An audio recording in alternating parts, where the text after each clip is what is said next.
weil ich gerne singe. Weil ich sehr Freude habe am Singen. Nur im Chor gibt es diesen Chorklang. Weil Singen frei macht. Es ist berauschend. Für mich ist das eine totale Tagesentschleunigung, ein super Abend. Wie so viele Menschen miteinander singen können. Und seine Stimme in einen vielstimmigen Klangkörper einzubringen. Und was ganz Eigenes entsteht. Ich kenne den David schon so lange. Wie es meine Seele gut tut. Weil man vom Alltag am besten abschalten kann. Und ich liebe einfach seinen Stil. Und was ganz Eigenes entsteht. Singen ist genial. Es war schon immer mein Traum, in einem grossen Chor voll zu singen. Singen tut gut. Und mit dem Singen kann man vielen Menschen eine riesige Freude bereiten. Für Seele und Leib. Absolut. Und habe so Freude, jetzt in einem grossen Chor seine Art, wie die Leute singen.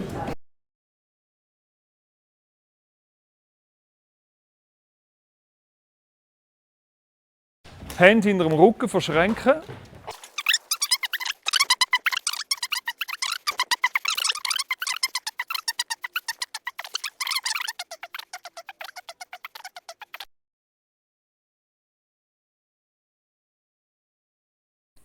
Lächeln.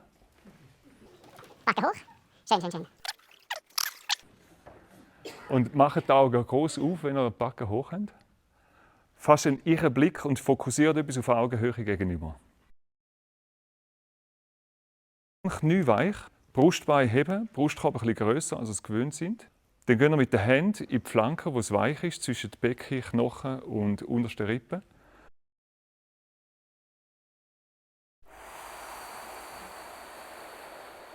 Wenn ihr fertig sind, lasst ihr Luft langsam einströmen, indem ihr den Bauch loslässt.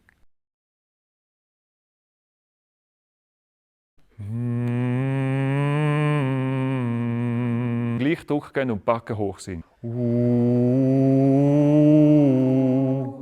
Gut.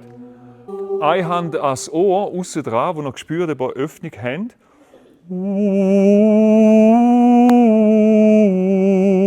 Schön. Gut. So grell wie es geht. Macht das. Gut.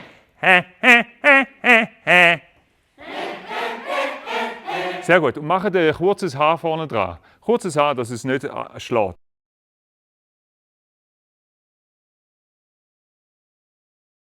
Tack, tack, tack.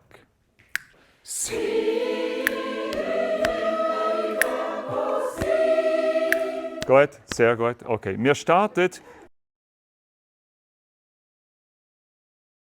Merit, Merit, Mandli. 2, 3, 4.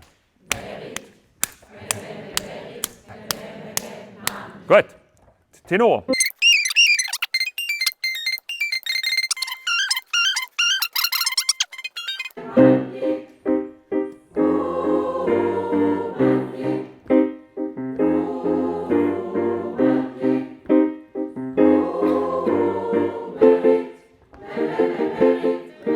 Gut, ja, danke vielmals.